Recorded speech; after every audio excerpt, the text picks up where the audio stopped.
এত লুটপাটের পরও সুদখোর ইউনূস বহাল তবিয়তে আছেন। কি কারণে আছেন, কিভাবে আছেন, কেন আছেন, এটা আমরা কেউ জানি না। ইউনূসের 18 মাসের যে লুটপাট, রাহাজানি, অত্যাচার যা উনি করেছেন তাকে বিচারের আওতায় আনা উচিত।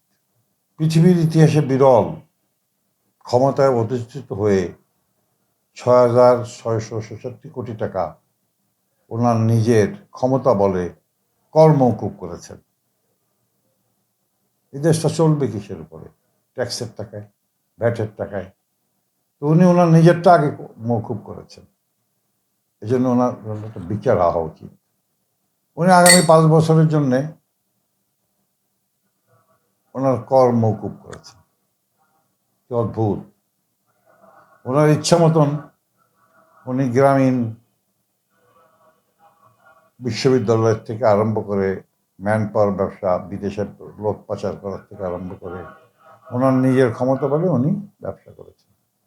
18 বার বিদেশে গেছে, যার জন্যে রাষ্ট্রীয় কোষাগার থেকে হাজার হাজার কোটি টাকা খরচ হয়েছে।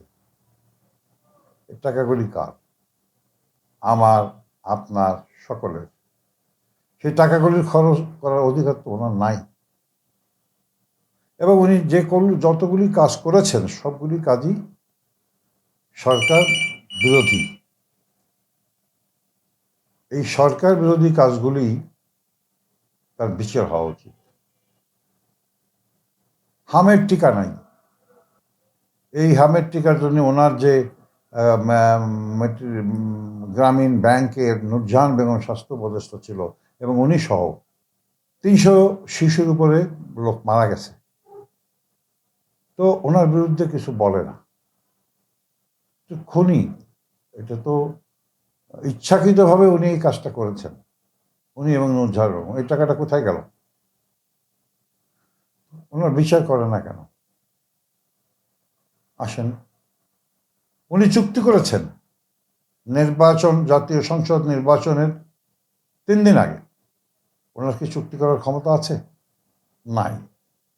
তাহলে মাননীয় সরকার বাহাদুর তারেক রহমান সাহেব কি কারণে উনি এটাকে কোনো লক্ষ্যপাত করছেন না? তাহলে কি আমরা ধরে নিব যে তারেক রহমান সাহেব ইউনূস যে কাজগুলি করেছেন তার পারপাসে উনি সার্ভ করতেছেন? তাহলে ভোটের নাটক করার কোনো দরকার ছিল না। আমরা ভোট দিয়েছি, জনগণ ভোট দিয়েছে। নির্বাচনে হাজার হাজার কোটি টাকা খরচ হয়েছে কেন? আমি আরো প্রশ্ন করতে চাই, জনাব তারেক রহমান বাংলাদেশের প্রধানমন্ত্রী, ওনাকে কেন এসএসএফ দিতে হবে? আমার মাথায় খেলে না। কে সে? এই এসএসএফ এর পিছনে যে টাকা খরচ হয়, এই আর্মি, এই যারা, এদের পিছনে সরকারের টাকা খরচ হয়। এই টাকা আমার টাকা, আপনার টাকা, জনগণের টাকা। কি অদ্ভুত! ওনার উপদেষ্টারা কোটি কোটি টাকা লুটপাট করেছে। কালকে দেখলাম যে তাজুল ইসলাম সাহেব, তার এক লোকজন, আর একজন উকিল, সে ঘুষ বাণিজ্য করেছে। সেটা আবার ভিডিও, টেলিফোনে রেকর্ড হয়েছে। সেটা আবার প্রমাণিত হয়েছে যে না, সত্যি সত্যি এটা কোনো আয় দিয়ে করা না, জেনুইন। তো ধরছেন না কেন? হ্যাঁ, এখনো চাঁদাবাজি বন্ধ হয় নাই, এখনো লুটতরাজ বন্ধ হয় নাই।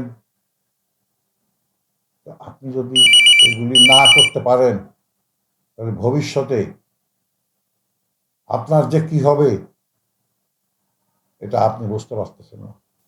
এইসব দুষ্কৃতিকারী এবং অপরাধীদের যখন শাস্তির আওতায় আনা হয় নাই আওয়ামী লীগের শাসন আমলের, তার ফলশ্রুতিতে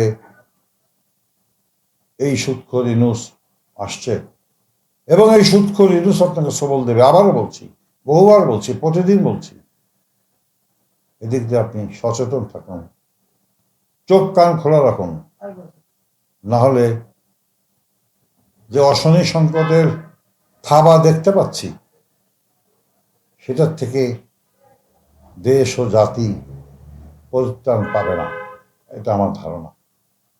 তো সবাইকে আমার ট্যাপার সাপ কথার ইউটিউব চ্যানেলটা সাবস্ক্রাইব করার জন্য অনুরোধ করছি।